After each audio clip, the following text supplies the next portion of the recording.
Priscila, obrigada mais uma vez e é com você agora. Estamos aqui para escutá-la. Tá certo. Muito obrigada. Ótimo. Por nada, eu que agradeço o convite, parabenizo vocês por esse estudo aí que vocês têm levado adiante, né? Não é fácil. Bem, então eu vou começar falando para vocês um pouquinho aqui antes de entrar na Antígona, porque eu pensei assim, em agosto eu falo mais do seminário do Lacan, até porque até lá daí vocês já vão ter chegado mais próximo também. Hoje eu vou falar da peça do Sófocles, tá? Vamos. Eu fui fazendo, né, umas citações assim da peça, olhando algumas partes, alguns grifos que eu fiz na peça, e eu vou falando para vocês. Mas antes disso, eu retomei algumas coisas aqui do paradoxo do gozo, né?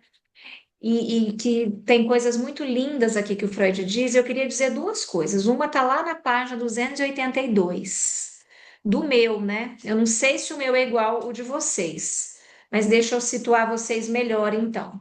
É na lição 28, a função do belo, na segunda página, antes de começar o item 1 da função do belo. Tem uma coisa que Freud diz aqui que eu, assim, já li várias vezes e aí eu pego, leio de novo. Freud não, Lacan, né? É Lacan que está dizendo aqui. Lacan. Ele diz aqui, ó. O temível desconhecido. Acharam esse parágrafo? Sim. O temível desconhecido para além da linha é o que no homem chamamos de inconsciente. Olha, então, o temível desconhecido. A gente tem medo do nosso inconsciente. O temível desconhecido chamamos de inconsciente. Isto é, a memória do que ele esquece. Olha que coisa linda. O que a gente esquece fica em nossa memória, não é porque a gente esquece que está apagado. O que a gente esquece não é apagado, isso fica em nossa memória, né? E esse é o temível desconhecido. E o que ele esquece, vocês podem ver em que direção é nisso que tudo é feito para que ele não pense.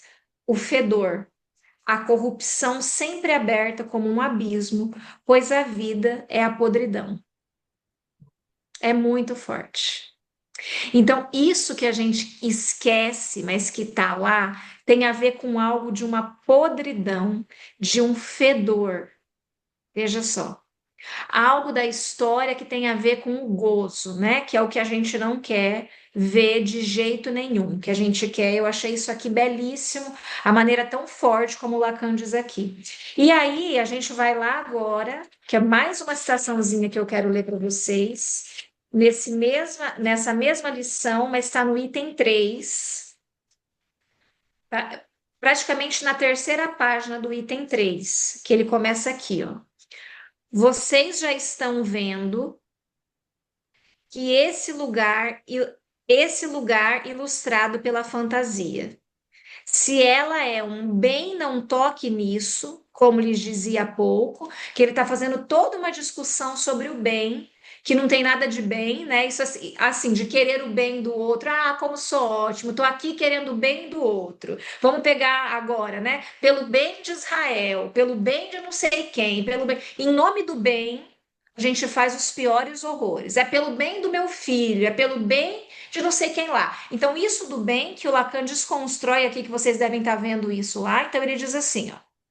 Se ela é um bem, não toque nisso, a fantasia é fundamental aí, ó.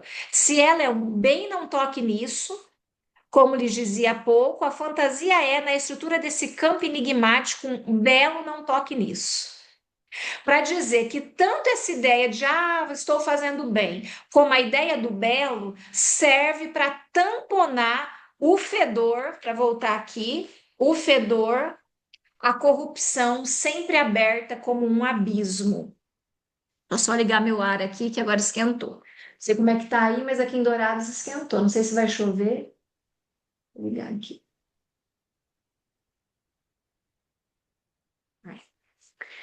Então, a gente, com o belo, e com a ideia do bem, que é tampar, na verdade, o que é uma coisa da essência humana e tem a ver com a pulsão de morte. Mas que Lacan não está sendo aqui o pessimista, não, não é isso. Ele diz que a pulsão de morte, na sua vertente criacionista, que daí é quando a gente sublima a pulsão de morte, ela é essencial, porque é a pulsão de morte que cria, né?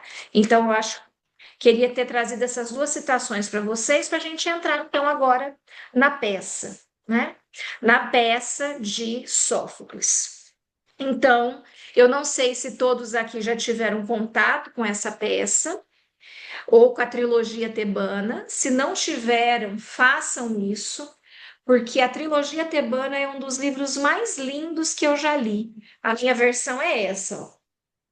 Tanto Édipo como Édipo em Colono, como Antígona. São belíssimas demais. A gente vê a todo momento a genialidade do Sófocles, que 400 anos antes de Cristo teve, vamos dizer, esse discernimento, essa coragem para encarar o real do inconsciente por meio da literatura, né? Que é uma coisa assim de uma genialidade tremenda. Eu nem sabia de tudo isso que eu li aqui sobre ele, mas ele teve muitas, ele teve assim, ele era um grande escritor. É que a gente só tem, ó, ele compôs 123 peças, Sófocles. 123 peças teatrais e obteve 24 vitórias nos concursos trágicos. Vejam como ele era, né, genial. Isso significa que 76 de suas obras foram premiadas. 70, mais da metade das suas obras foram premiadas. Mas, infelizmente, a gente tem acesso a pouquíssimas, elas foram se perdendo, né? A gente tem acesso, agora não lembro aqui, mas são pouquíssimas peças que a gente tem acesso, porque é 400 anos antes de Cristo, né? Depois eu vou ver se eu acho aqui quantas que a gente tem acesso. Ah, tá, ó. Desta vasta produção chegaram até nossos dias 7 tragédias completas. Então, de 123, nós temos 7. 3 delas são essas. Vou ler todas, ó. Aias, Antígona, Édipo Rei, Traquínias, Electra, Filoctetes e Édipo em Colono. Então, essa trilogia está completa, né? Que é Édipo Rei, primeiro, depois Édipo em Colono, depois Antígona. Porém, Antígona foi escrita antes de Édipo Rei e de Édipo em Colono. Antígona foi a primeira escrita, apesar de ser a terceira, na lógica cronológica aqui da história do Édipo e da família de Édipo, ela foi a primeira escrita dessas três por Sófocles, né? Eu achei muito interessante isso também, esse viés aí. Então, a gente sabe que o Édipo Rei é a história de Édipo, que tentando fugir do seu destino, se encontra com ele. Então, o Édipo é essa criança que, quando nasce, o oráculo diz aos pais: esse menino vai matar o pai e vai se casar com a mãe. E aí os pais abandonam o Édipo, a própria sorte, com os calcanhares furados, que é isso que significa Édipo, pés inchados, né? Ele é abandonado, mas um pastor encontra esse menino, um pastor ou o próprio rei, não sei, enfim, encontra esse menino, cria esse menino como príncipe, e ele cresce sem saber nada de sua origem, vai até um outro oráculo e o oráculo diz para ele: você vai matar o seu pai e vai casar com sua mãe. E aí ele diz: de jeito nenhum. Então ele diz: jamais farei um negócio desse. Foge do lugar onde ele achava que estavam os pais dele, que eram os pais adotivos, vai caminhando. No caminho encontra um homem, tem uma briga lá, um negócio, ele mata esse homem sem saber que era o pai, chega na porta de Tebas, decifra o mistério da esfinge, e aí todo mundo fica muito feliz porque a esfinge era esse monstro que estava aterrorizando Tebas, e diz: olha, o nosso rei morreu recentemente, a gente gostaria que você fosse o nosso rei, então que você se casasse com a Jocasta. Daí ele se casa com a mãe, aí a peste volta para a cidade, com ela tem 4 filhos, né? A peste volta para a cidade E aí o oráculo diz: a peste está na cidade porque o homem que matou o rei está aqui entre nós. E aí ele diz: eu não vou descansar até encontrar esse homem. Mal sabe ele que o homem era ele. E aí é muito dramático esse momento da peça. Porque as pessoas vão descobrindo e vão dizendo: pare com essa investigação, Édipo. Larga a mão disso, deixa isso para lá. E ele não percebe. Ele diz: não, eu vou até o fim. Eu vou até o fim. E aí já todo mundo está sabendo que é ele, menos ele. Ele é o último a saber. Eu acho que isso é muito legal também para mostrar a nossa neurose, né? Os últimos a saber. Somos sempre nós. E quando ele descobre, ele fura os olhos, né? E aí a peça termina com ele expulso da cidade. A peça seguinte é Édipo em Colona, que é a Antígona, essa menininha. Eu não sei quantos anos ela tinha, porque me parece que aqui em Antígona ela tem por volta de uns 13. Édipo em Colono foi antes, fala, Tainá. Não, eu só ia comentar antes da gente pular para Antígona. A Nathalie fez uma fala, eu acabei esquecendo de quem que foi isso, mas ela disse que viu num artigo, o cara estava estudando assim, por que que o Freud escolheu o Édipo, né, no meio de tantos contos assim, né, no meio de tanta literatura, e a resposta que a Nathalie compartilhou no grupo lá foi que o Édipo, ele esqueceu que ele sabia, né? Eu achei isso muito genial do Freud, né? De se atentar a esse detalhe, que o Édipo, ele esqueceu que ele sabia. E a gente É, fantasia mesmo, né? A gente, não, é um outro, é um, né? Como que... E aí, perfeito. Aham. O Édipo, então, não é só a historinha do Édipo, ai, apaixonado pela mãe, ai, rivaliza com o pai, que é essa historinha que a gente fica com essa coisa do Édipo.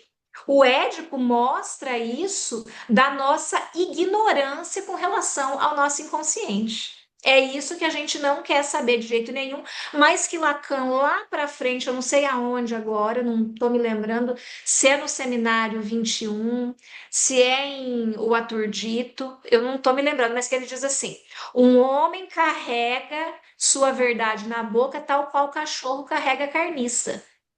Ou seja, a gente tá ali o tempo inteiro, né, falando disso, da nossa verdade, mas a gente não se dá conta. E o Édipo mostra muito bem isso. E a gente também, Tainã, eu falei isso no último seminário 11. A gente é mestre em apontar a verdade do outro, né? Você fala: "Ah lá, o outro não está enxergando, eu tô vendo que, né? Olha lá, fulano, olha lá o ciclano, olha lá não sei quem. Mas a nossa, a gente deixa. Então o Édipo é genial nisso também. Eu acho que é ainda mais nisso do que nessa historinha de amor pela mãe e rivalidade com o pai, né? Eu acho que nisso é mais genial. E eu, para quem quiser, que é muito bom, é o texto, o livro do Quiné sobre o Édipo, né? Eu tenho aqui, mas agora vai demorar para eu achar. O livro do Quiné sobre o Édipo é muito bom, porque a gente vai ver lá a coisa do pai do Édipo, né? Que o Édipo também não quis saber. O pai do Laio, desculpa. Laio, que é o pai do Édipo, que é morto pelo Édipo, já tinha um pecado do pai dele, dos labidáceos lá, né? Então o Quiné traz isso também. Aí, então, esse. Alguém disse alguma coisa que eu precise responder aqui no chat? Ah, Giovana, tá bom, É. tá certo. Tudo bem. Ó, então, deixa eu fechar aqui. Então, aí essa mocinha, que era ainda uma criança, não era nem mocinha, é ela, dentre os quatro filhos do Édipo, que é Polinices, Eteócles, Ismene e Antígona. A Antígona é essa menininha que quando o pai, então, ele vai embora da cidade, ela vai com ele. Esse pai cego, que daí já tem esse aspecto de um homem envelhecido, não é? Um mendigo, vamos dizer. Uma pessoa que não tem mais nada, nem os olhos ele tem mais. Ele era um rei, e aí ele tá lá, né, nessa coisa de despossuído de tudo. A Antígona é quem vai com ele. E aí tem uma parte aqui do Édipo em Colono, deixa eu achar aqui. Ela diz assim, ó.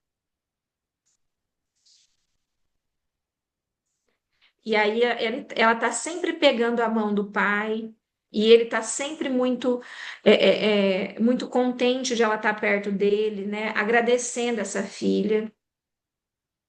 Ou ela fala, acerta o passo e apoia teu corpo exausto em meu braço amistoso, né? Então ela fica numa coisa de cuidar do pai. Mas era outra coisa que eu queria ler aqui para você. Ah, e olha que lindo o que ele diz aqui. Hoje que nada sou, volto então a ser um homem. É muito bonito, né? No Édipo em Colono isso, o Freud dizendo, né? Porque daí eles querem que o Édipo volte, né? O Creonte lá quer que o Édipo volte. Tá, deixa eu achar. Mas é uma parte que ela diz assim, que essa menina ela estava assim, tão magrinha para poder levar o pai. Ó, vendo-te aqui na deplorável condição de um estrangeiro permanentemente errante, um mendigo amparado apenas pela filha, que nunca imaginei ver reduzida assim a tais extremos de penúria, infortunada, guiando-te e proporcionando-te alimento, levando a vida de pedinte nessa cidade. Aqui é o rei já de Colono. Deixa eu ver. Não, é Creonte falando isso. Creonte que vai até o Édipo e fala isso para ele. Então, olha, você nessa condição deplorável, nessa condição de errante, sua filha que eu nunca imaginei ver ela nesses extremos de penúria. Veja que essa menina chegou ao extremo para ficar junto do pai e dar ao pai um fim digno, né? Então, essa menina antiga é essa que fica com o pai até o fim, até quando o pai morre, né?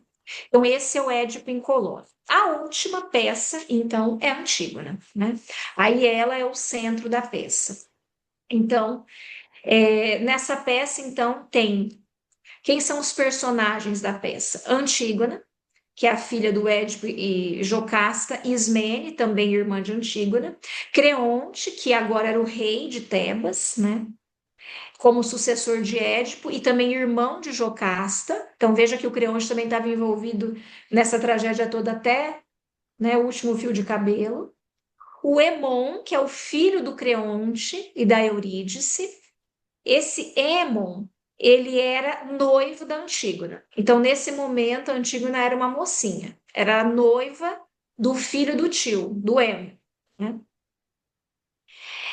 E aí tem o mensageiro, o coro, enfim. Então a Antígona, essa peça começa com a Antígona dizendo assim: Minha querida Ismene, falando com a irmã do mesmo sangue, conheces um só mal entre os herdados de Édipo que Zeus não jogue sobre nós enquanto vivas?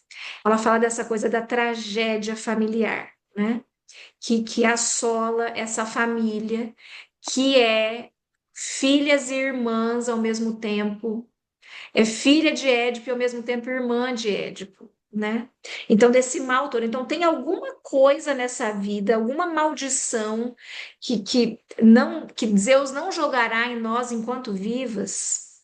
Não há de fato dor alguma ou maldição, afronta ou humilhação que eu não esteja vendo no rol das tuas desventuras e das minhas.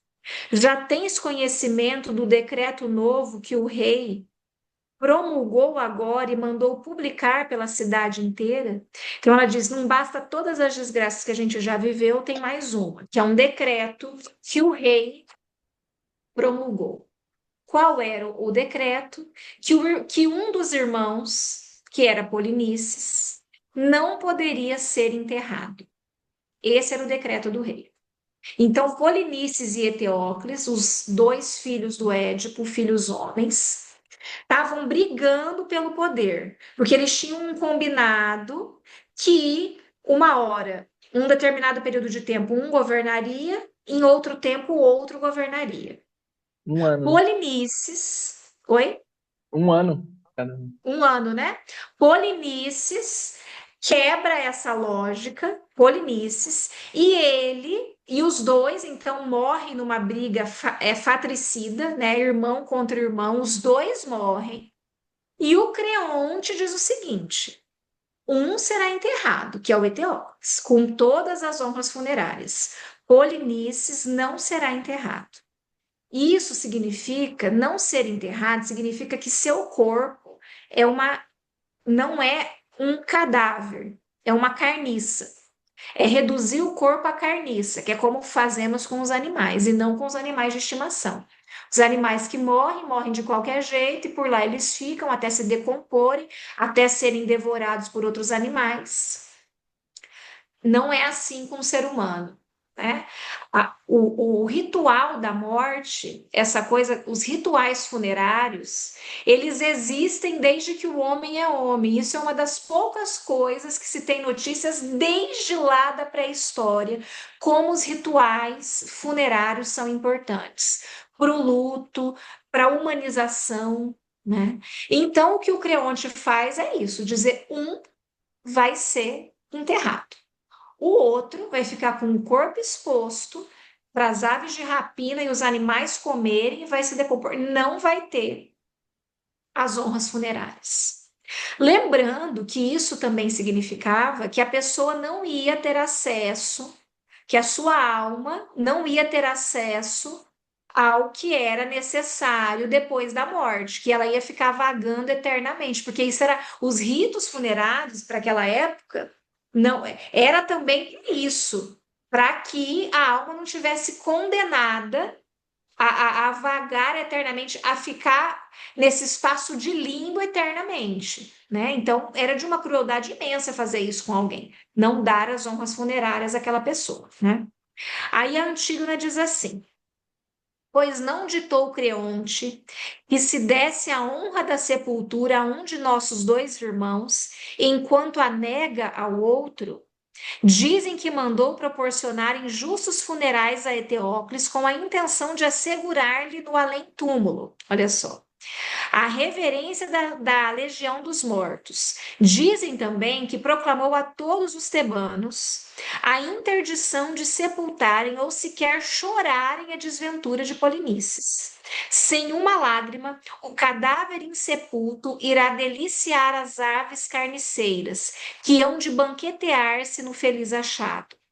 Esse é o decreto imposto pelo bom Creonte. Olha o bem aí que o Lacan estava falando lá, né? Olha ela dizendo, pelo bom Creonte, a mim e a ti, melhor dizendo, a mim somente.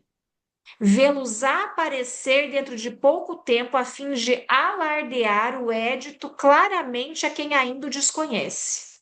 Ele não dá pouca importância ao caso. O Creonte não dá pouca importância ao caso. Impõe aos transgressores a pena de apedrejamento até a morte perante o povo todo.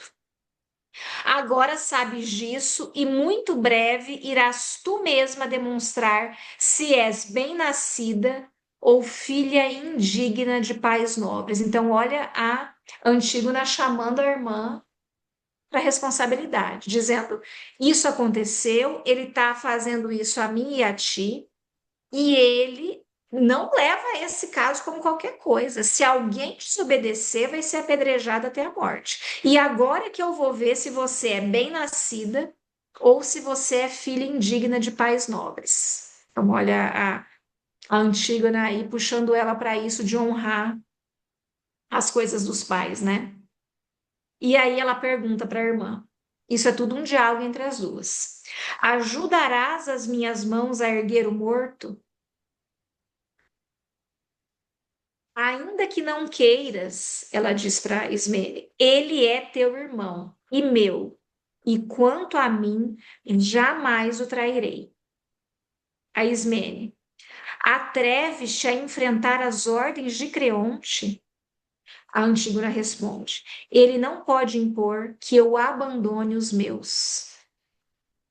Aí a Ismene diz, não nos esqueçamos de que somos mulheres e, por conseguinte, não podemos enfrentar só nós, os homens.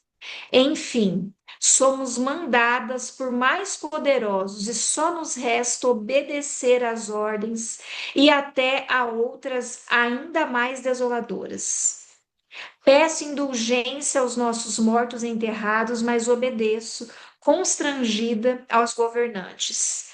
Ter pretensões ao impossível é loucura, ela diz para a irmã. Então ela diz: eu vou obedecer, porque nós somos mulheres, porque isso é loucura de sua parte. A Antígona responde: não mais te exortarei. E mesmo que depois quisesses me ajudar, não me satisfarias. Procede como te aprouver. De qualquer modo, hei de enterrá-lo, e será belo para mim morrer cumprindo esse dever. Repousarei ao lado dele, amada por quem tanto amei, e santo é o meu delito, pois terei de amar aos mortos muito, muito tempo mais que aos vivos. Eu jazerei eternamente sob a terra, e tu, se queres, foge à lei mais cara aos deuses. Então veja só, a Antígona está dizendo aqui: eu estou cumprindo uma lei. Você está cumprindo a lei de um tirano. Eu estou cumprindo a lei dos deuses, que é a de enterrar o irmão, que é a de não desumanizar um sujeito, que é a de não abandonar os seus, né? Vamos dizer assim. E a Ismene diz assim: sou assim por natureza. Vai dizer assim: eu sou assim.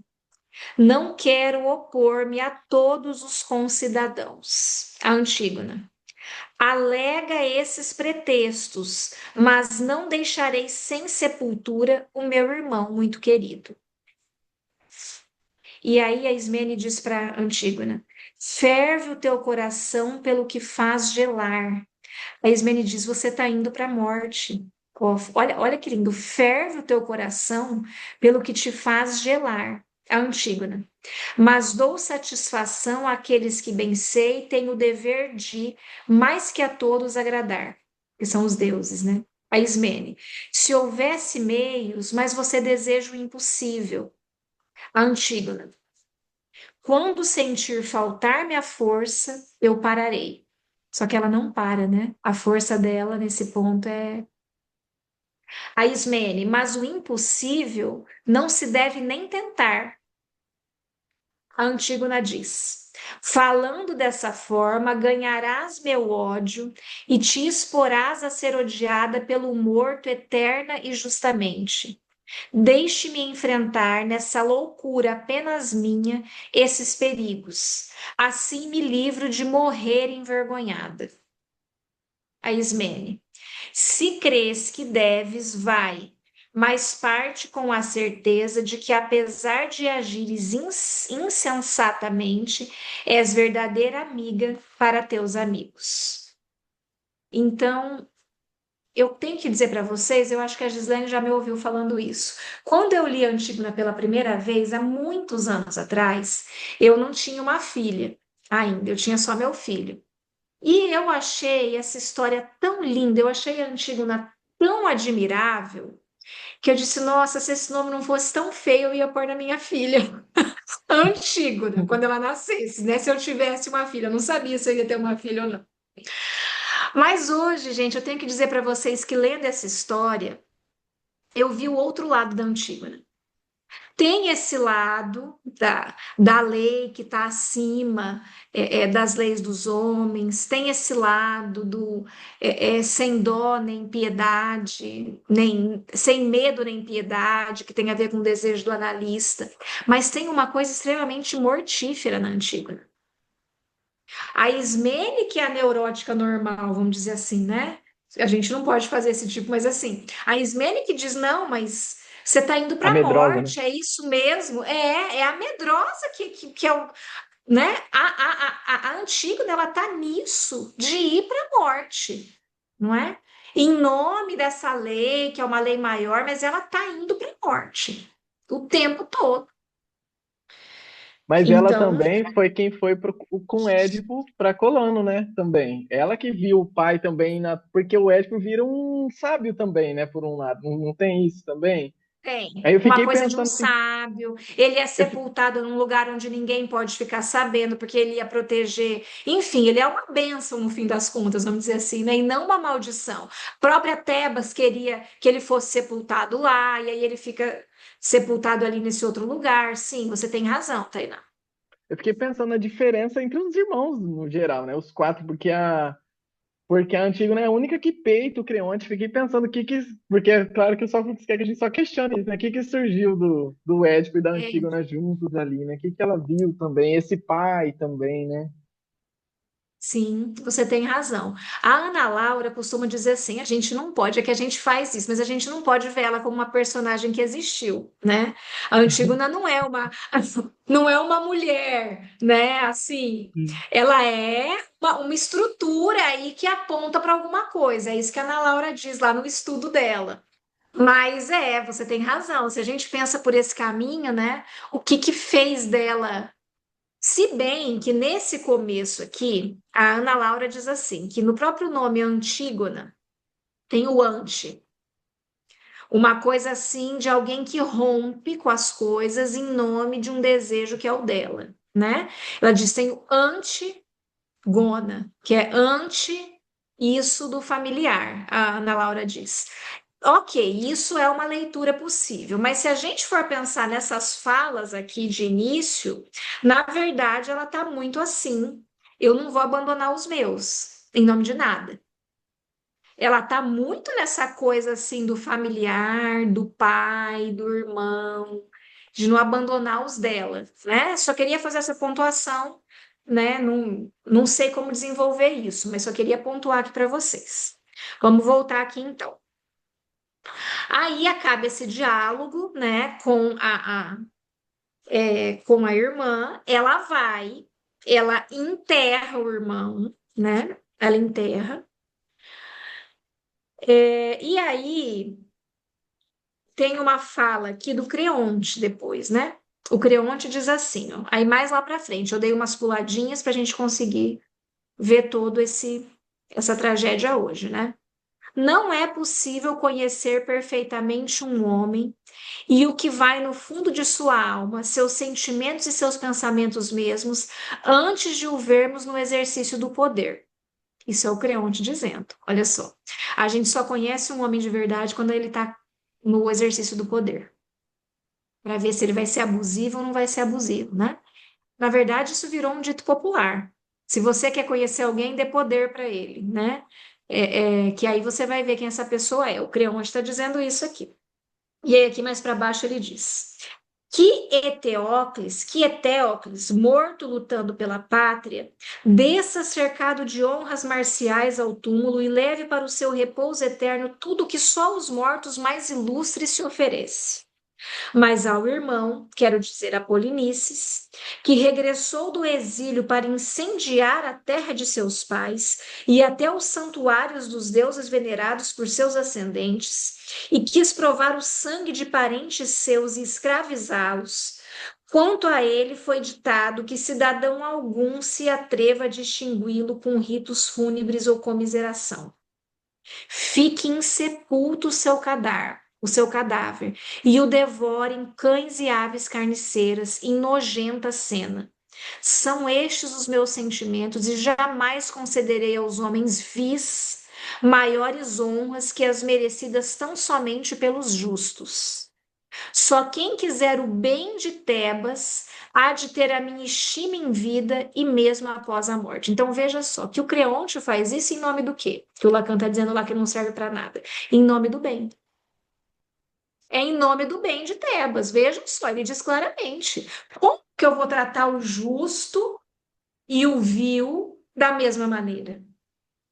Vejam, isso tem uma lógica, não é? Não é essa, em nome do bem, eu vou fazer as coisas desse modo, né? Então, Lacan, por isso que esse texto que vocês aí estão meio enguiçados, esse paradoxo do gozo, porque mostra que essa coisa de, eu sou tão bacana, eu queria fazer o bem, é pelo bem das pessoas, é pelo bem do paciente, é pelo bem de não sei o quê, que isso esconde o pior, no fim das contas, né?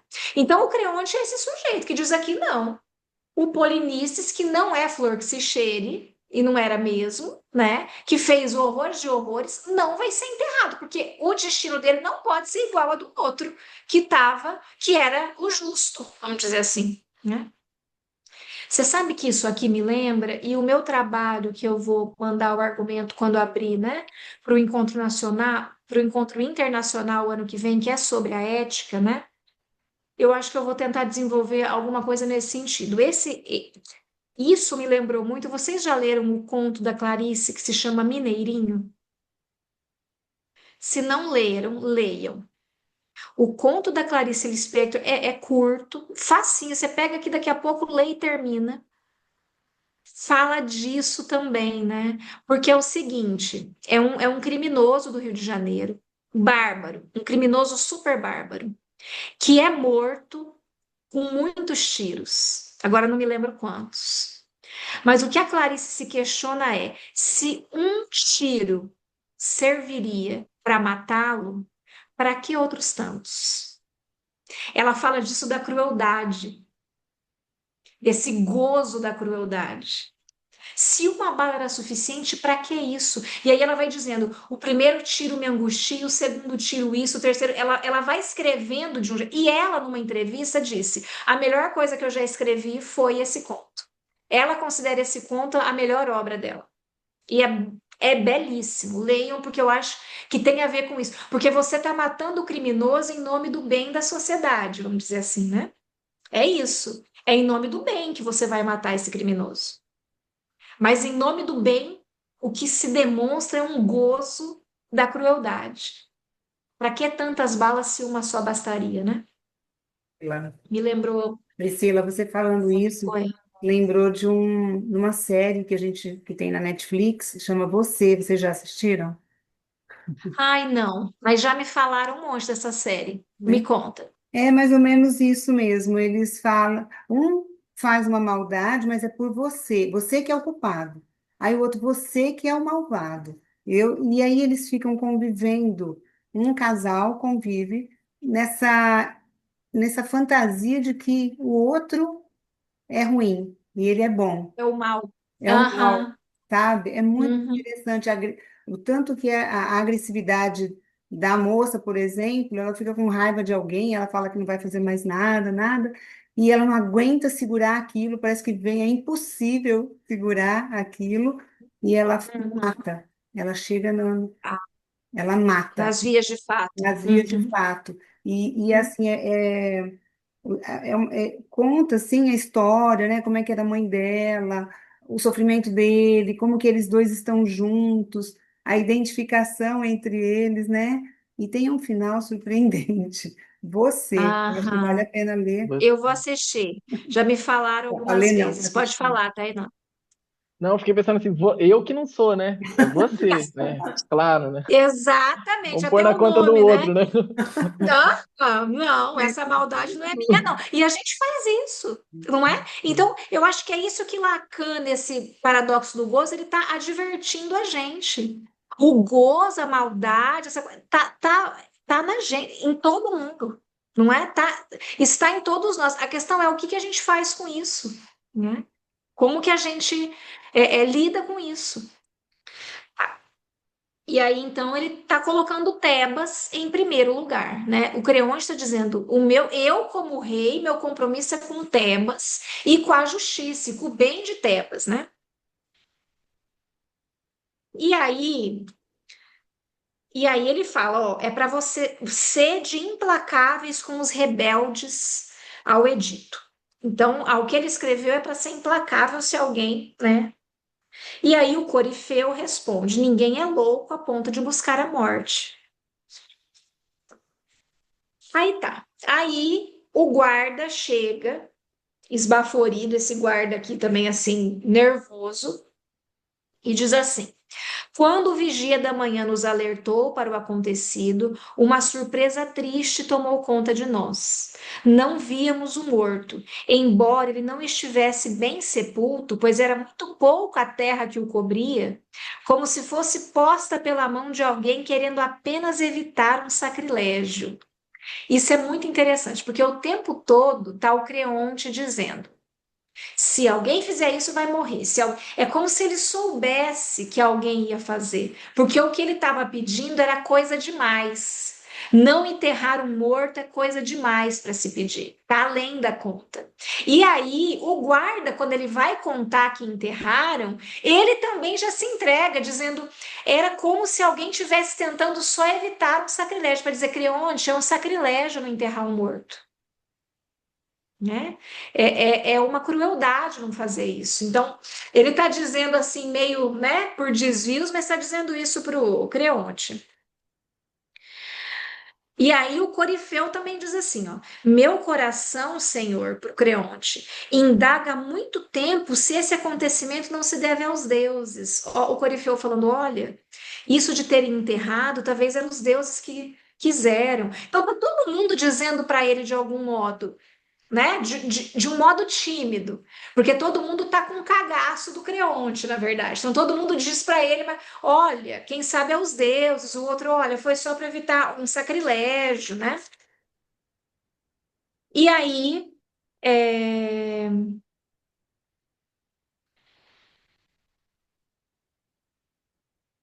deixa eu ver o que que eu coisei aqui.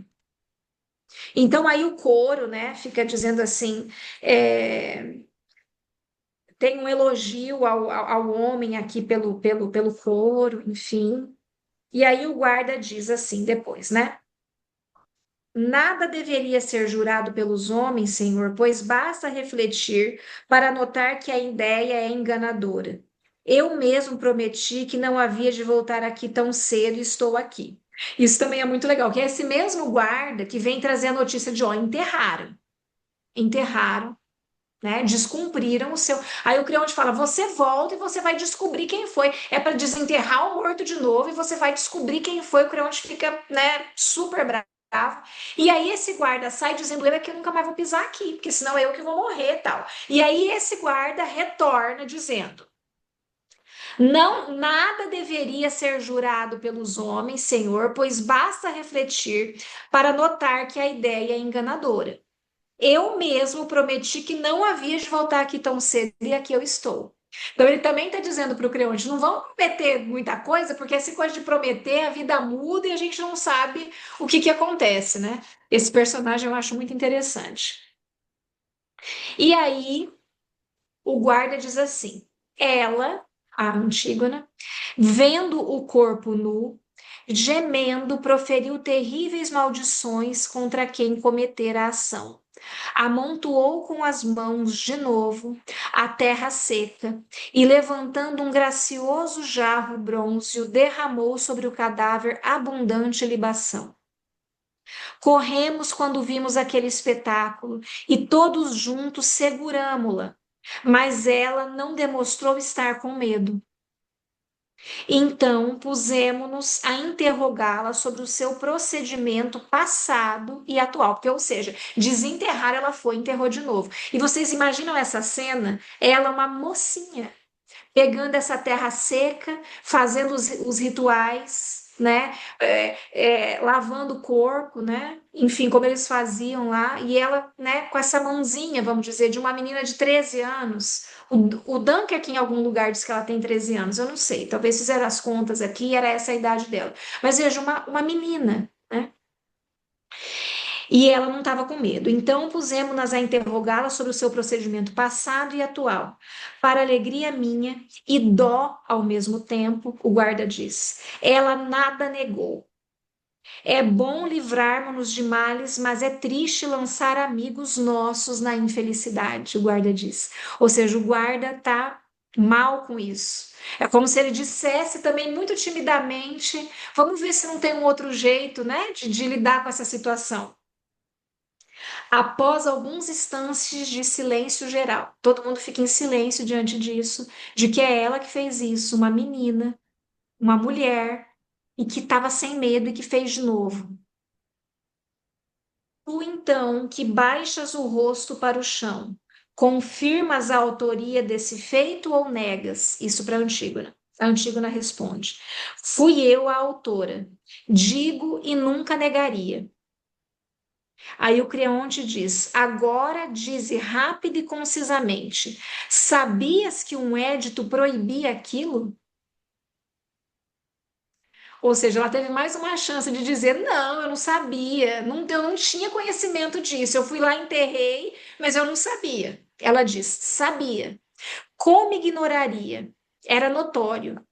Aí o Creonte: e te atreveste a desobedecer às leis? Ela responde: mas Zeus não foi o arauto delas para mim. Nem essas leis são as ditadas entre os homens pela justiça, companheira de morada dos deuses infernais. E não me pareceu que tuas determinações tivessem força para impor aos mortais até a obrigação de transgredir normas divinas. Olha o que ela diz para ele. Então tá todo mundo dizendo para ele de um jeito meio tímido, ela vem e diz na cara do rei, aos 13 anos, dizer: Você acha que suas regras são maiores do que as regras dos deuses? É isso que ela está dizendo aqui. Então, não me pareceu que tuas determinações tivessem força para impor aos mortais até a obrigação de transgredir normas divinas, não escritas, inevitáveis. Não é de hoje, não é de ontem. É desde os tempos mais remotos que elas vigem, que elas existem, né? Sem que ninguém possa dizer quando surgiram. E não seria por temer homem algum, nem o mais arrogante, que me arriscaria a ser punida pelos deuses por violá-las. Eu já sabia que teria de morrer. Como não? Antes até de proclamares. Ou seja, ela reduz ele ao máximo. Fala: a morte é o destino de todo mundo. Eu já sabia que eu ia morrer. Não é porque você está dizendo que eu vou morrer que eu vou morrer. Eu já sabia que eu ia morrer. Mas se me leva à morte prematuramente, digo que para mim só há vantagem nisso. Olha como tem essa coisa mortífera dela. Tem essa coisa da coragem, mas tem uma coisa mortífera. Assim, cercada de infortúnios como vivo, a morte não seria então uma vantagem? Por isso, prever o destino que me espera é uma dor sem importância. Se tivesse de consentir em que ao cadáver de um dos filhos de minha mãe fosse negada a sepultura, então eu sofreria, mas não sofro agora. Se te pareço hoje insensata por agir dessa maneira, é como se eu fosse acusada de insensatez pelo maior dos insensatos. Olha o que ela diz na cara do rei. Veja só. E é interessante isso também, né? Fica como centelha aí para a gente pensar. Ela diz os filhos de minha mãe. Ela não diz os filhos do meu pai, né? Os filhos, aqui ela recorre a Jocasta. Eu não deixaria os filhos de minha mãe, né?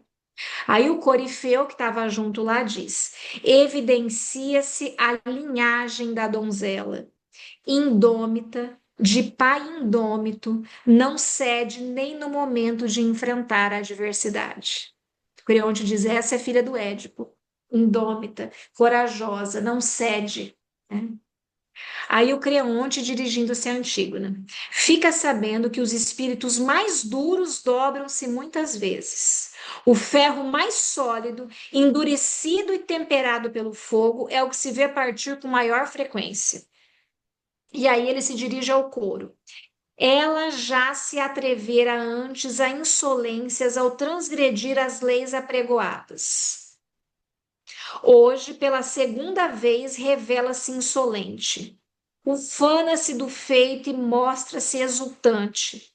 Pois homem não serei, ela será o homem, se esta vitória lhe couber sem punição. Então veja que ele já parte para esse lado aí dessa coisa do patriarcado, né? Quem que é o homem dessa história? É ela, então? Como que eu vou deixar isso sem punição? Ele se sente assim humilhado, né? Ele parte para esse lado, assim. Além do mais, odeio quem, pilhado em falta, procura dar ao crime laivos de heroísmo. Então ela falou, ele diz: eu odeio isso, que ela fez o errado, ainda quer dizer que isso é heróico, né? Aí a Antígona diz: e quanto à glória, poderia haver maior que dar ao meu irmão um funeral condigno? É essa a minha glória, ela diz. E aí, designando o coro com um gesto, ela se dirige ao coro. Eles me aprovariam todos, se o temor não lhes tolhisse a língua. Mas a tirania, entre outros privilégios, dá o de fazer e o de dizer sem restrições o que se quer. Então ela diz: todo mundo concorda comigo, só que eles são covardes, eles têm medo de você, porque esse é um dos benefícios da tirania. E aí, a Antígona, de novo aqui, mais para frente, foi como irmão que ele morreu, não como escravo. E o Creonte diz: destruindo a cidade, o outro defendendo-a. Antígona: a morte nos impõe as suas próprias leis, ou seja, com a morte todos merecem sepultura. Não interessa o que ele fez antes. O Creonte: mas o homem bom não quer ser igualado ao mal. Veja que ele insiste nisso do bem e do mal. A Antígona: quem sabe se isso é consagrado no outro mundo? Quem sabe se isso tem importância no outro mundo? O Creonte: nem morto um inimigo passa a ser amigo. A Antígona: nasci para compartilhar amor e não ódio. Aqui, essa frase isso é para acabar, hein? Ela diz: nasci para compartilhar amor e não ódio. Mas a Ana Laura diz muito claramente aqui que esse amor que ela diz aqui não é esse amor caridoso, esse amor, é esse amor que tem a ver mais com uma coisa do desejo do analista, sem dó nem piedade. O amor de fazer o que é certo, independente, inclusive das leis, né? Então não é esse amor caridoso assim, né? E aí o Creonte diz: se tens de amar, então vai para o outro mundo. Ama-os de lá. Não me governará jamais mulher alguma enquanto eu conservar a vida. Ele toma por esse lado do homem e da mulher, né? Eu não me curvo a uma mulher. Ele toma por esse lado a coisa. Sim. No meu tá Creonte. nenhuma mulher me dominará.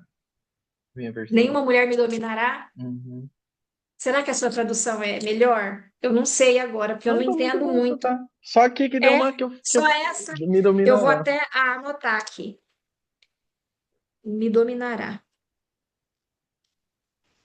Eu gosto de ver as traduções, já que a gente, ao contrário do Lacan, né, que é impressionante, a gente não lê grego, né? O Lacan lê Ele lia até o grego. original Ó. dele. Ele vai no original, então ele sabe a palavra mesmo, né, o significante. E aí a Ismene, veja só, tenta consertar as coisas. Eu pratiquei a ação, a Ismene diz. Se ela consente nisso, a Ismene diz, a Ismene nesse momento quer entrar junto com a irmã nessa. Sou cúmplice no crime e aceito as consequências, se ela consente nisso, né? Se a Antígona consentir. Aí a Antígona diz: os mortos sabem quem agiu. E o Deus dos mortos, não quero amiga que ama apenas em palavras. Olha isso. Eu queria o ato. Não adianta agora você vir com essas palavras aí, porque isso aí não me serve, né? Aí a Antígona diz para ela: salva-te, Ismene, não te invejo por fugires. Você vê como a Antígona. Então, essa coisa com a morte é muito forte também, né? A tua escolha foi a vida, a minha a morte. A uns parecerá sensata, a outros eu, né? Eu parecerei sensata. E aí a Ismene diz assim: de qualquer modo, nossas faltas são iguais. Eu não entendi isso. Eu não sei por que que a Ismene disse isso. Isso para mim ficou como um ponto de interrogação. De qualquer modo, nossas faltas são iguais. Aí Antígona: não te preocupes, estás vivas, mas minha alma há tempo já morreu, para que eu sirva aos mortos. Você veja como o desejo dela estava muito nisso, assim, de uma alma que já está morta. Creonte. A outra, dizendo da Antígona, é insana. A outra é insana, sabidamente, desde o dia em que nasceu. Eu não sei o que, que tem antes lá no Édipo em Colono sobre a Antígona, isso eu quero pesquisar também. Por que, que ele diz isso desde o dia em que nasceu, né? Por que, que ele é insana desde sempre? E aí a Ismene diz para o Creonte: irás matar então a noiva de teu filho? Creonte responde: ele pode lavrar outras terras mais férteis. A Ismene diz: isso não foi o que ele e ela pactuaram. Aí a Ismene apela para a palavra, né, para o pacto. Aí o Creonte: detesto para os filhos meus mulheres más. Aí a Antígona diz: como teu pai te avilta, meu querido Emo. E aí o Corifeu: vai mesmo arrebatá-la de teu próprio filho? Você vai fazer isso? Você vai tirar a mulher que teu filho ama dele? E o Creonte: parece a ti e a mim. Não haja mais delongas. Levai-as para dentro, servos. São mulheres e agora serão confinadas, como as outras. Além do mais, mesmo as pessoas corajosas tentam fugir se ameaçadas pela morte. Ele ainda querendo que a Antígona demonstrasse algum tipo de medo, algum tipo de. E a Antígona não demonstra isso em lugar nenhum. E aí tem uma frase linda aqui do coro, gente. Na minha está na página 228, que ele diz assim: é lindo isso demais, é muito freudiano, ó. Que aí eles falam da casa dos Labdácidas, que é o pai do Laio, né?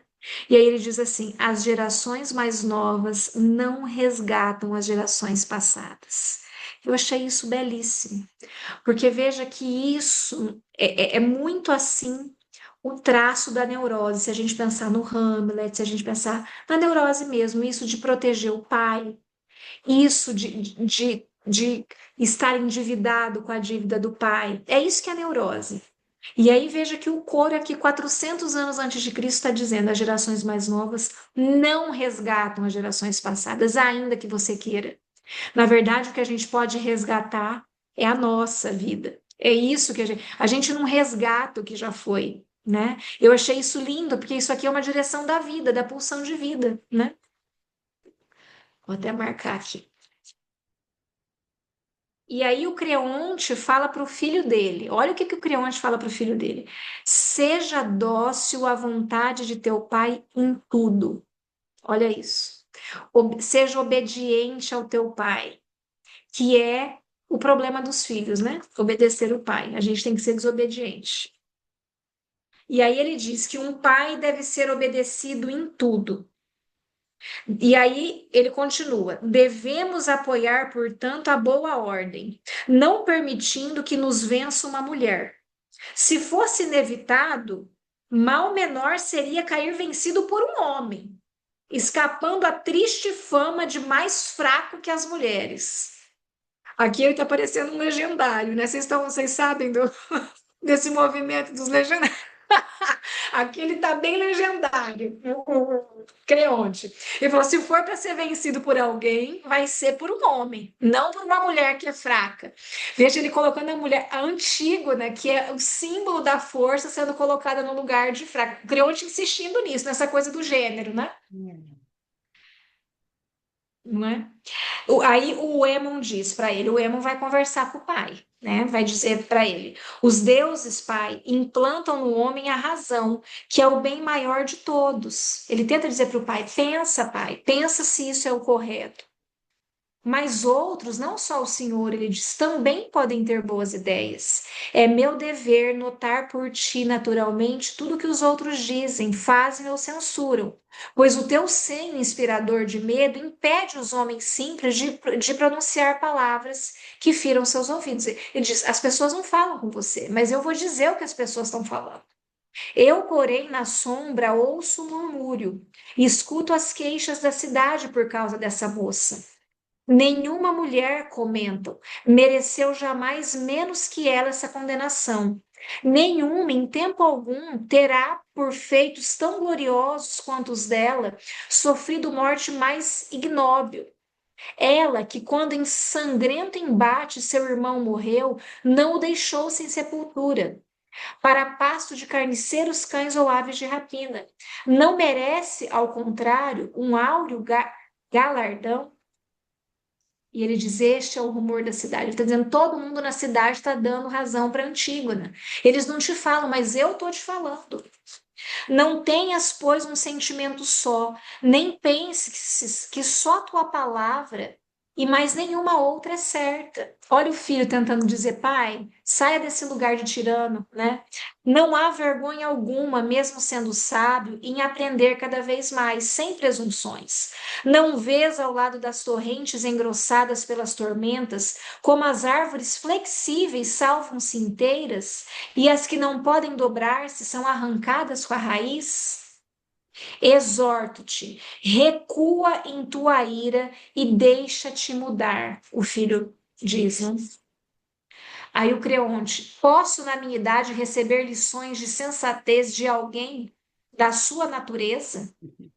Se houver razões, ele responde, sou jovem, olha mais então para os meus atos que para os meus poucos anos. E aí o Creonte continua, não, né, nessa ideia. E aí ele diz assim: olha que lindo que o Emon diz, sozinho, mandaria bens apenas no deserto. Ele diz: um rei não pode ser tão sozinho assim. Um rei sozinho mandaria bem somente em um deserto. E você está desrespeitando e ultrajando os deuses, ele diz. E aí ele diz para o filho, o Creonte, caráter sórdido, submisso a uma mulher. Veja que o Creonte tem muito essa questão, né? Claramente. E aí o Emon diz: não me verá submisso diante de baixezas. Aí o Creonte responde: a tua fala toda, ao menos, é por ela. O Emon por ti, por mim e pelos deuses dos finados. Não é só por ela, é por todos nós, o Emon diz. Aí o Creonte: jamais te casarás com ela ainda viva. E o Emon: pois ela morrerá levando alguém junto, levando alguém na morte. E o Creonte fica muito bravo e entende isso como uma ameaça. Ele entende que o filho está ameaçando ele. Veja como ele estava cego nessa loucura fálica dele de ninguém pode me desobedecer. E essa é a questão, eu não me dobro. Uma coisa muito distante da coisa da castração, né? Aí o Corifeu diz que aí o Emon sai correndo e o Corifeu diz: a mente aflita é perigosa nessa idade. Olha que ensinamento, gente, 400 anos antes de Cristo sobre a adolescência, que nem existia essa ideia de adolescência, né? A mente aflita é perigosa nessa idade. E a gente sabe que é. E aí, gente, eu vou terminar, tá? Para a gente poder. Ah, meu Deus, na verdade tem tanta coisa ainda. Mas vamos lá. E aí, então, ela vai para ser enterrada. Vou pular aqui algumas coisas, né? Ela vai. E aí tem uma frase dela aqui, ó. Fosse eu casada e meu esposo falecesse, bem poderia encontrar outro. E de outro esposo teria um filho, se antes eu perdesse algum. Mas morta minha mãe, morto meu pai, jamais outro irmão meu viria ao mundo. Obedeci a essas leis quando te honrei mais que a ninguém. Creonte acha, porém, que errei, que fui rebelde, irmão querido. Assim ele me leva agora, cativo em suas mãos. Um leito nupcial jamais terei. Nem ouvirei hinos de bodas, nem sentirei as alegrias conjugais, nem filhos amamentarei. Hoje, sozinha, sem um amigo, parto. Ah, infeliz de mim, ainda viva para onde os mortos moram. Então, isso que é também o entre duas mortes que o Lacan fala, porque veja, aqui ela já está morta, apesar de não estar, né? E o entre mortes, na verdade, é a nossa vida, porque a gente sabe que vai morrer, mas ainda não está morto. O que que a gente faz nesse intervalo? Isso é a vida, é o que a gente faz no intervalo que a gente sabe que vai morrer. Pode ser daqui a pouco, pode ser amanhã, pode ser de velhinha. Mas o que que a gente faz? O que que a gente faz, né, nesse intervalo que a gente está vivo? E aí, ela se refere a ela, a última princesa que restava. Eu não sei por que que também ela não fala da irmã, né? Não sei se a irmã, enfim, ficou desonrada por conta disso. Isso eu também não entendi por quê. E aí, o Tiresias chega para falar com Creonte. Veja, todo mundo tentando, né? Aí Tiresias diz assim: é por tua causa, por tuas decisões que está enferma Tebas. Nossos altares todos e o fogo sagrado estão poluídos por carniça do cadáver do desditoso filho de Édipo, espalhada pelas aves e pelos cães. Por isso, os deuses já não escutam nossas preces nem aceitam os nossos sacrifícios. Então, o Tiresias, que é essa autoridade religiosa, chega para ele e diz: a culpa é sua. Tá tudo dando errado em Tebas, porque você desonrou os deuses na medida que você fez o que você fez. Os homens todos erram, mas quem comete um erro não é insensato, nem sofre pelo mal que fez, se o remedia em vez de preferir mostrar-se inabalável. Olha o que o Tiresias diz: vai remediar o que você fez. De fato, a intransigência leva à estupidez. Cede ao defunto, então. Não firas um cadáver. Matar de novo um morto é prova de coragem. Aqui que eu lembro muito do Mineirinho. Porque se um tiro já o pôs morto, você mata de novo um morto e acha que isso é coragem? Pensei só no teu bem, e é por teu bem que falo. Convém ouvir a fala do bom conselheiro, de seus conselhos são, se seus conselhos são para o nosso proveito. E aí o Creonte então percebe, vamos dizer assim, depois, né? Mais depois tem toda uma discussão aqui com o Tiresias. Ó, o que o Tiresias continua dizendo? Tu lançaste às profundezas um ser vivo e ignobilmente o sepultaste, enquanto aqui retens um morto sem exéquias, insepulto, negando aos deuses ínferos. Não tens nem tu, nem mesmo os deuses das alturas tal direito. Isso é violência tua ousada contra os céus, ou seja, você enterrou uma viva e não enterra o morto. O que você fez é de um desmedido sem cabimento, né? O Tiresias dizendo assim. E aí depois, então, aí o Creonte cai em si um pouco, né? E aí ele diz: agora penso que é melhor chegar ao fim da vida obedecendo às leis inabaláveis, né? E aí o Creonte é engraçado, porque eu acho que primeiro, Tainan, você que leu recente aí, ele primeiro vai sepultar o morto, né? Então, para mim que ele só prende não é que ele prende, mas ele sepulta a Antígona viva, mas quando depois de um tempo ele vai tentar salvar ela ainda, né? Pois é, mas eu tô achando, ele vai, mas eu tô achando que antes de ir lá correndo salvar a viva, porque daí ele tem duas coisas que ele tem que fazer. Ele tem que sepultar o irmão, o irmão da Antígona, e ele tem que ir lá tirar a Antígona da caverna, lá, vamos dizer assim, que ela tava, do buraco onde ela tava, né? Que ele deixa ela com um pouco de comida lá.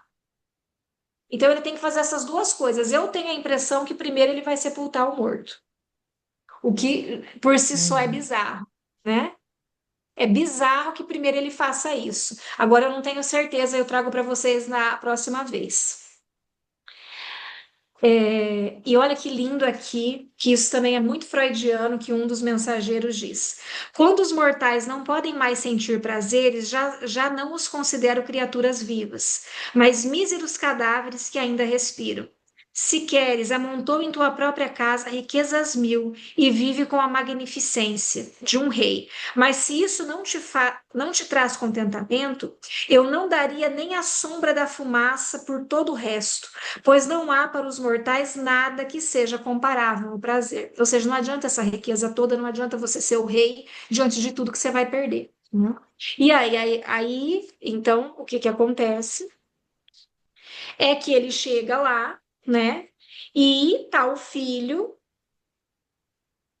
e aí ele diz, né? Ah, infeliz, que estás fazendo aí? Que o filho tá lá, né? Que ideia te ocorreu? Qual a calamidade que assim te faz perder o senso? Sai, meu filho, eu te suplico, eu imploro. O moço, todavia, olhando com expressão feroz, sem responder, cuspiu-lhe em pleno rosto e o atacou, sacando a espada de dois gumes. Mas o pai desviou-se e recuou, fazendo-o errar o golpe. Então, com raiva de si mesmo, o desditoso filho, com todo o peso de seu corpo, se deitou sobre a aguçada espada que lhe transpassou o próprio flanco. No momento derradeiro de lucidez, ainda enlaçou a virgem morta num languescente abraço. E jazem lado a lado agora, morto e morta, cumprindo os ritos nupciais. Ah, infelizes! Não nesta vida, mas lá na mansão da morte, mostrando aos homens que dos defeitos humanos a irreflexão é incontestavelmente o máximo, né? Então, aí então ele chega lá, o Aemon chega lá para ver a Antígona, ou não sei se ele já estava lá, e eu não sei o que que acontece, isso não diz aqui, mas ela já está morta, porque ela se enforca com um lenço, né? E aí, então, quando o Creonte chega, ele vê o filho se matando também, que é isso que o filho disse, se ela morrer, serão duas mortes, né? E não uma só, disse que era dele, né? E aí, a mãe, sabendo disso, a Eurídice, sabendo disso, a mulher do Creonte também se mata, né? E, e assim é o fim dessa tragédia, né? E aí, no finalzinho, aqui na última, diz assim: ó, destaca-se a prudência sobremodo como a primeira condição para a felicidade. Não se deve ofender os deuses em nada. A desmedida empáfia nas palavras reverte em desmedidos golpes contra os soberbos, que já na velhice aprendem afinal a prudência, né? Então, ou aprende por bem ou aprende por mal a ser prudente, né? Falando aqui do Creonte. Então é isso, essa é a nossa heroína, a Antígona, essa corajosa, sem temor nem piedade, que não cede ao seu desejo e que essa estrutura então fala alguma coisa do desejo do analista, mas fala também da pulsão de morte, fala de um monte de coisa que a gente vai falar em agosto então. Ai, que Tá lindo. bom? Alguém quer dizer alguma coisa? Ai, só quero dizer que foi muito lindo te ouvir. Eu ouvi você falando sobre isso no Seminário 6 de uma outra maneira. Você é sempre tão maravilhoso e ficam Ah, tantas que bom. questões, mas mesmo assim ainda preciso ouvir mais. Quero ouvir mais. Sim. Na verdade, essas leituras maravilhosas, cada vez que a gente lê, a gente aprende alguma coisa, depende do nosso momento de análise também, né? Obrigado, Laisa. Obrigado, que bom que você esteve aí, Deise, Tainã, todo mundo. Nossa, para Muito mim foi obrigada. muito bom. Obrigado, Priscila, a todas. Muito feliz. E eu fiquei pensando assim, não tinha me atentado ao suicídio da. Tipo assim, é claro, né? Mas ela tirou a vida dela, né? Ela tira a vida. No fim, é Ela ela que tira a vida. Ela já estava morta, né? Uma coisa assim, porque ele diz aqui, uma pessoa que não pode ter mais nenhum prazer, que está lá, já é um morto. Então é um suicídio, mas também para a gente pensar que tipo de suicídio que é esse, né?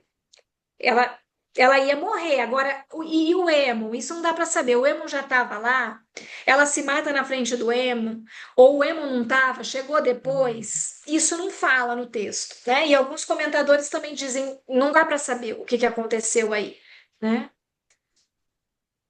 Que bom. Que Mas coragem, ela hein, se gente? mata. Porque quando eu terminei de ler o Édipo, eu lembro que fiquei pensando só tudo que o Édipo tinha era coragem também. Tem que ter uma É coragem, isso. né? Uma É. coragem, assim, pra. Mesmo que ele E esteja aí, fugindo desse amor, desde que ele esteja contra, não tem que ter é. E essa aí a pulsão, no gente caso. então, e aí a gente fica pensando até onde é coragem relacionada à vida e até onde se cruza a questão para a morte, né? É uma pergunta que eu deixo aí para vocês, que eu não sei responder, mas eu acho que a gente pode pensar nisso, né? Depois que a gente estudar sobre isso do que Lacan diz aqui no texto. Nossa, que maravilha. E eu vou ter que falar que a gente vai precisar encerrar, vou ter que ter essa Tá coragem, bom, está tão bom assim, né? tá Mas a certo. Priscila vai precisar atender daqui a pouquinho, a gente está no espaço que é Sim, pedido por ela, né? Que o Ágora compartilha. E então eu agradeço, Priscila, muito obrigada. Agradeço a todos, Tainã, Deise, Camila. E Agradeço também. Foi ótimo. que bom, tá tá? bem. E aí a Em- gente vai, em- no próximo encontro, Priscila, como é que vai ser? Vai ser continuação? Vai ser normal. no próximo encontro aí eu vou falar sobre o que o Lacan fala aqui nas 3 lições que ele fala sobre a Antígona. Então hoje a gente foi para a Antígona mesmo, e daí agora a gente vai para o que Lacan fala aqui dela, tá? Perfeito. Muito, muito obrigada. Obrigada. Então tá bom. Um beijo, Beijo. gente. Até Tchau, mais. tchau. Até.